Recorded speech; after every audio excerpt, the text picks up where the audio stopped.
माझ्या कॉमेंट्रीसाठी कुणाकडून अकबर नदाफ यांच्या वतीनं 100 रुपये बक्षीस आलेला आहे. हो बकासूरचा इतिहास सांगितला त्याबद्दल.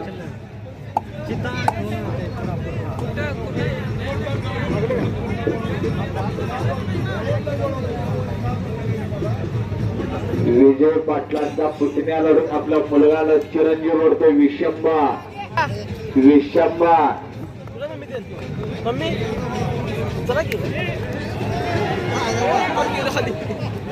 हो लागलं काय बघा जरा.